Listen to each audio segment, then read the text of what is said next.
అంతే sir. Right. ఏదేమైనా ఒకటి మాత్రం వాస్తవం, రేవంత్ రెడ్డి గారు అక్కడున్న ఆయన సమస్యలన్నింటినీ కేసీఆర్ మీద రుద్దటం కోసం, లేకపోతే ఆయన బాధలు ఆయన పట్టడం కోసం మధ్యలో ఆంధ్రప్రదేశ్ని ఇన్వాల్వ్ చేయటం కానీ, ఇతరత్రా మాట్లాడటం కానీ పద్ధతిగా అయితే అనిపించదు. అదే టైంలో ఒక వాస్తవాన్ని ఇక్కడ చంద్రబాబు గారికి వాళ్ళకి కూడా తెలియజెప్పినట్లయింది. రాయలసీమ కోసం, వాటర్ కోసం పనిచేస్తున్న ఏకైక నాయకుడు వైఎస్ జగన్ అన్న విషయాన్ని ఆయన తనకు తెలిస్తే చెప్పుండేవాడు కాదేమో, కానీ తెలియకుండానే వాస్తవం ఒప్పుకున్నాడని చెప్పాలి. ఇక మరొక చర్చలోకి వెళదాం. ఎవరికి ఏమంటారు, చెప్పకనే చెప్పేశాడు ఆ విషయం. రైట్. ఎవరికి ఏ సీటు? బాబు పవన్ విస్తృత మంతనాలు. 32 సీట్లు కోరిన జనసేనాని, 20 చోట్ల ఏకాభిప్రాయం, మరో 5 ఇచ్చే ఛాన్స్, 27 అడుగుతున్న పవన్ కళ్యాణ్. ఇదేనా పవన్ కళ్యాణ్కున్న బలం? ఇదేనా పవన్ కళ్యాణ్కున్న పరువు ప్రతిష్ట? ఇదేనా జనసేనకున్న ఆత్మాభిమానం? ఇదేనా జనసేన కార్యకర్తలు కోరుకుంటున్నది? ఈ రకంగా నిజంగానే పవన్ కళ్యాణ్ గారు తన పరువుని, ప్రతిష్టని, మొత్తాన్ని, ఆత్మాభిమానాన్ని చంద్రబాబు గారి కాళ్ళ దగ్గర పెట్టేశారన్న విమర్శలకు పవన్ కళ్యాణ్ ఆస్కారం ఇస్తున్నారా? నిజంగానే 10వ పరకం అని చెప్పిన తెలుగుదేశం పార్టీ వారు నిజంగానే 20 సీట్ల దగ్గరే ఆగిపోయేటట్లుగా ఆంధ్రజ్యోతి రాసిందంటే తెలుగుదేశం రాసినట్లే కదా, చంద్రబాబు గారు చెప్తేనే కదా వీళ్ళు రాసేది. సో ఈ పరిస్థితిని జనసేన కార్యకర్తలు ఎలా అర్థం చేసుకుంటారు? కనీసం 65 సీట్లన్నా ఇవ్వాలన్నా హరిరామజోగయ్య గారిని బొట్లో పక్క తోసేసినట్లేనా? హరిరామజోగయ్య గారి పరువు కూడా తీసేసినట్లేనా? ముందుగా పురుషోత్తం రెడ్డి గారు. సరే కొమ్మిరెడ్డి గారు, మీరు వాళ్ళు సీట్ల పంచాయతీ చర్చ జరుగుతా ఉంది. నా అభిప్రాయం ఏంటంటే అసలు పొత్తు పంచాయతీ జరుగుతా ఉంది నేను అనుకుంటున్నాను. అసలు పొత్తు ఉంటుందా ఉండదా అనేది మౌలికమైన సమస్య. పవన్ కళ్యాణ్ గారు ఒక పక్క బీజేపీతో స్నేహంగా ఉన్నాడు, ఇంకో పక్క ఈయనతో ఉన్నాడు. రేపు బీజేపీ వాళ్ళు ఖచ్చితంగా మన ఇద్దరం పోటీ చేస్తామంటే నేను పురుషోత్తం రెడ్డి గారు, నేను సరదాగా ఒక వ్యాఖ్య చేస్తుంటా. బీజేపీతో నుంచి లేచెళ్ళిపోయి అక్కడ కాపురం చేస్తున్నాడు, బీజేపీ వాళ్ళు ఇంకా మాతోటే ఉన్నాడని వీళ్ళు ఫీల్ అవుతుంటారు. వీళ్ళు కాదనరు, అటు పవన్ ఇదేంది అక్కడి నుంచి లేచి వచ్చేసావు నాకు ఇదేందా అని చంద్రబాబు ఆడు. ఇది ఒక విచిత్రమైన అక్రమ రాజకీయ సంబంధం. నేను అసలు ఎందుకు ఈ మాట అంటున్నానంటే, కొన్ని మీడియా ఛానల్స్ వాళ్ళకి ఎన్ని సీట్లు ఇవ్వబోతాయి ఈ చర్చ ఎందుకు చేస్తున్నారంటే 2 కారణాలు ఉన్నాయి. ఒక కారణం నా అసెస్మెంట్ ఇంకా వాళ్ళ పొత్తు ఫైనల్ కాలేదని నేను అనుకుంటున్నా. ఎందుకంటే బీజేపీతోనే కొనసాగుతాడా, తెలుగుదేశంతో కొనసాగుతాడన్న పంచాయతీ ఇప్పుడే తేగతాంది లోపల. ఇది కానీ బయటకు వస్తే శ్రేణులకు రాంగ్ మెసేజ్ వెళ్ళిపోతుంది. మనమేమో కలిసి పోటీ చేస్తాం, కలిసి గెలిచిపోతామని కింద భ్రమంలో ఉంటే, వీళ్ళేమో పంచాయతీ ఉందా లేదా అనే పంచాయతీ చర్చకు రాకుండా ఉండడం కోసం ఈ సీట్లు ఏదో జరిగిపోతా ఉంది. రోజు పవన్ కళ్యాణ్ ఎందుకు కలుస్తున్నా అంటే నీకెన్ని నాకని, అది కాదు చర్చ అక్కడ. దాన్ని ముందుకు తీసుకొచ్చి పొత్తు బ్రహ్మాండంగా ఉన్నట్టు వీళ్ళు ఒక బిల్డప్ ఇస్తున్నారు. ఇది మొదటి అంశం. రెండోది, సీట్ల గురించి ఎందుకు చర్చిస్తారు? మీరు సీనియర్ పొలిటీషియన్ గా తెలుసు, తెలుగుదేశం వామపక్షాల పొత్తుప్పుడు సీట్ల గురించి నేను కూడా రాజకీయాల్లో కొంత ఉన్నాను కానీ చెప్తున్నా. ఫస్ట్ వీళ్ళు 15 ఇస్తారు. చంద్రబాబు నాయుడు ఫస్ట్ వాళ్ళతో మాట్లాడు, కింద వాళ్ళతో పత్రికలో రాయిస్తాడు. వాళ్ళు 15 అడుగుతున్నారు కానీ తెలుగుదేశం 5 ఇచ్చేట్టుగా ఉంది. వాళ్ళకేం సంబంధం ఉండదు. వీళ్ళు రాస్తారు అంటే మానసికంగా సిద్ధం చేస్తారు, ఈయనకి ఇన్నే అని. చివరకు ఆడ గొడవలని మళ్ళీ వాళ్ళతో స్టార్ట్ చేయిస్తారు. ఇప్పుడు తెనాలిలో మనోహర్ గారి సీటు పంచాయతీ వచ్చింది కదా, ఏం మాట్లాడారు? బహిరంగ మాట్లాడారు. తెనాలి సీటు మనోహర్ గారికి ఇస్తే మేము ఒప్పుకోము, ఇండిపెండెంట్ అంటే నెంబర్ 2కే దిక్కులేదు. ఇప్పుడు నెంబర్ 1 పవన్ కళ్యాణ్ గారు, నెంబర్ 2 మనోహర్ గారి సీటుకే తెలుగుదేశం పార్టీ సిగ్నల్ లేకుండా ఆడ బహిరంగ తెలుగుదేశం పార్టీ ఆయనకి ఇస్తే ఒప్పుకోమన్నారంటే ప్రతి చోట ఇదే చేస్తారు. ఒక పవన్ కళ్యాణ్ సీటు వరకు గ్యారంటీ ఇస్తారు, తప్పదు. కాబట్టి మీకు అన్ని సీట్లలో 15 అంటారు ఫస్ట్, 20 అంటారు సెకండ్, ఆ 20లో మళ్ళీ గొడవలు ఉన్నాయని వీళ్ళే చెప్తారు. మొత్తం మీద ఏంటంటే తెలుగుదేశం మానసికంగా జన సైనికుల్ని, పవన్ కళ్యాణ్ గారిని మీకు 5, 10, 15 వరకు వచ్చేంత వరకు ఈ చర్చలు జరుపుతూ ఉంటారు. కాబట్టి ద్విముఖ వ్యూహంతో ఆ పత్రికలు, ఒకటి పొత్తు బాగుందని చెప్పే రాజకీయ వాసం. నిజానికి నిన్న మొన్న టీవీలో చూశాను నేను, 45 గంటలు ఏదో టైం చెప్పారు. మొత్తం పొత్తులు, సీట్లు, అభ్యర్థులు ఫైనలైజ్ చేసి బ్లాస్ట్ చేసేస్తాడు అని. అసలు అవేమి జరగట్లా. అంటే అంత భ్రమంలో కింద ఉన్నారు. నేను తెలుగుదేశం పార్టీ నాయకులతో కింద మాట్లాడితే ఇంకా ఎవరు అందుబాటులో లేరండి, రేపో ఎల్లుండో సీట్లు అభ్యర్థులు సహా ఇద్దరు ఒకేసారి అనౌన్స్ చేస్తాడు. అయ్యే బాబా అక్కడ చర్చిస్తా ఉండే విషయాలు అవి కావు, ఉంటామా కలిసి ఉండమని మీరు చర్చిస్తా ఉంటే మీరు ఈ భ్రమంలో ఉంటే అంటే మొత్తం వ్యవస్థను కన్ఫ్యూజ్ చేస్తున్నారు. కానీ నాకున్న అవగాహన మేరకు రాజ్యసభ ఎన్నికలు అయ్యేంత వరకు నోటిఫికేషన్ ఇచ్చేందుకు వీళ్ళ పొత్తులు, వీళ్ళ సీట్లు ఏమీ తేలవు. అంతవరకు ఇవన్నీ జరుగుతూ ఉంటాయి. ఇది ఖచ్చితంగా వాళ్ళు దాన్ని నష్టపోతారు. ఆ విషయం తెలియకుండా కోసం సీట్ల పంచాయతీని ముందుకు తీసుకొచ్చి వాళ్ళ కార్యకర్తలను వాళ్ళ ఆ భ్రమంలో ఉంచే ప్రయత్నంగా నేను చూస్తున్నాను. మరి ఇదంతా పవన్ కళ్యాణ్ నేను సీఎం క్యాండిడేట్ అని చెప్పుకున్న పవన్ కళ్యాణ్ పరువు పోయినట్లు కాదా? జనసేన వాళ్ళ ఆత్మాభిమానాన్ని పవన్ కళ్యాణే వెన్నుపోటు పొడుస్తున్నట్లు కాదా?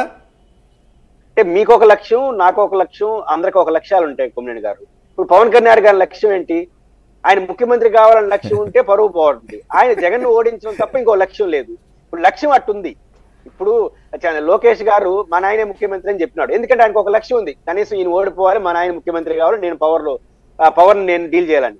అది ఉంది కాబట్టి ఆయన కోపం వచ్చి ఒక ఫుల్ స్టాప్ పెట్టినాడు. ఇప్పుడు ఆయన లక్ష్యం జగన్ ఓడిపోవడమే కదా. మనం ముఖ్యమంత్రి అవుతామా, మన వాళ్ళు ఎమ్మెల్యేలు చేద్దామా, మనం ప్రతిపక్షం అవుదామా అనే లక్ష్యం ఉంటే మీరు చెప్పిన లాజికల్ చేస్తాడు, పరువు పోవడం అన్నీ ఉంటాయి. ఆయన లక్ష్యమే జగన్ ఓడిపోవడం కాబట్టి ఇవే ఉండవు. లక్ష్యాన్ని బట్టే పరువు ప్రతిష్ఠ ఉంటాయి తప్ప వ్యక్తిగతంగా ఉండవు కదా. ఆయన లక్ష్యం ముఖ్యమంత్రి కావడం కాదు కదా. కాబట్టి ఆయనకి ఏమి ఇబ్బంది ఉండవచ్చు. కాదు, కిందోళ్ళకి బాధపడుతున్నారు. వాళ్ళు అనుకుంటున్నారు పవన్ కళ్యాణ్ ముఖ్యమంత్రి అవుతారండి, కానీ ఆయన అనుకోవట్లేదు. ఆ పంచాయతీ వల్ల ఈ సమస్యలు వస్తాయి. రైట్. బాజీ గారు చెప్పండి, మీ మిత్రుడు లేచిపోయాడు, మీరేమో ఇంకా మీతోటే ఉన్నాడు అనుకుంటున్నారు. ఏంది ఇది, ఎక్కడ రాజకీయ సంబంధం? నిన్న ఎక్కడ చూశాను మీ వీర్రాజు గారి ప్రకటన, మరి అది వాస్తవమో కాదు నాది తెలియదు, కానీ మొత్తం అన్నిటికీ పోటీ చేస్తామని ఆయన చెబుతున్నారు. వీళ్ళేమో ఇక్కడ సంప్రదింపులు జరుపుతున్నారు. ఇప్పుడు పురుషోత్తమ రెడ్డి గారు ఇంట్రెస్టింగ్ వ్యాఖ్య చేశారు. అసలు పొత్తుకు ఫైనల్ అవుద్దో లేదో తెలియ కింద మీద పడుతున్నారు, అందుకే ఈ డ్రామా ఆడుతున్నారు ఆంధ్రజ్యోతి రాధాకృష్ణ అని చెప్పి ఆయన చెబుతున్నారు. మీ అభిప్రాయం ఏంటి? కొమ్మినేని గారు, ఇక్కడ రాజకీయంగా ఆంధ్ర రాష్ట్రంలో జరుగుతున్నటువంటి రాజకీయ పరిణామాలు ప్రజలు ఆసక్తిగా గమనిస్తున్నటువంటి తరుణంలో మార్పు కోసం ప్రతిపక్షాలుగా మేము చేస్తున్నటువంటి ప్రయత్నంలో ఏదైతే ఈ రాష్ట్రంలో 2019 తర్వాత ఎటువంటి హామీలు అద్దులు లేనటువంటి ఎన్డీఏలో చేరినటువంటి జనసేన యొక్క మైత్రి ఇంకా జనసేనతో కేంద్రంలో ఎన్డీఏ మిత్రత్వంలో ఉంది. దీన్ని క్లారిటీ తీసుకోండి. ఒకటి. రెండు, రాష్ట్రంలో జరుగుతున్నటువంటి పరిణామాలు ఏవైతే ఉన్నాయో ఈ పరిణామాల్లో తెలుగుదేశం పార్టీని జనసేన పార్టీని దగ్గర చేసి వాళ్ళిద్దరి మధ్యలో పెళ్లి చేసిన బాధ్యత తీసుకున్నటువంటి వైసీపీ విధానాలు ఏవైతే ఉన్నాయో వాళ్ళ బాధలు వాళ్ళు పడాల్సిందే. ఇవాళ పొత్తు విషయంలో వాళ్ళిద్దరి యొక్క చర్చలు మధ్యలో వైసీపీ అంటారేంటి? కాదు బాజీ గారు, బాజీ గారు, మధ్యలో వైసీపీకి ఎందుకు సంబంధం ఉంటుంది? వాళ్ళిద్దరిని కలవమని వైసీపీ వాళ్ళు ఎవరైనా చెప్తారా?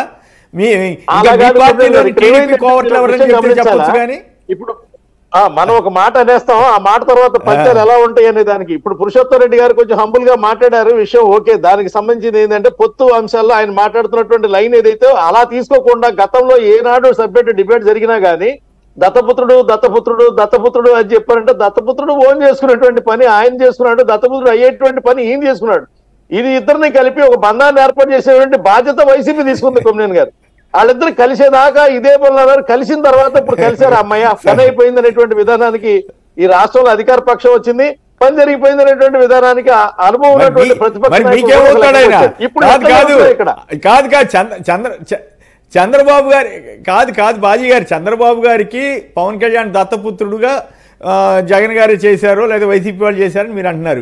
ఇంతకీ మీకేమవుతాడు పవన్ కళ్యాణ్? వాళ్ళకి చంద్రబాబుకి దత్తపుత్రుడు అయితే మీకేమవుతాడు? మీకు మీ దగ్గర సంసారం చేయడానికి వచ్చిన ఆయన కదా, మరి ఆయన లేచిపోయాడు కదా. ఇప్పుడు మీకున్న సంబంధం ఏంటి? మీ చుట్టరకం ఏంటి? మిమ్మల్ని మీ ఇద్దరిని ఏ రకంగా పిలవాలి?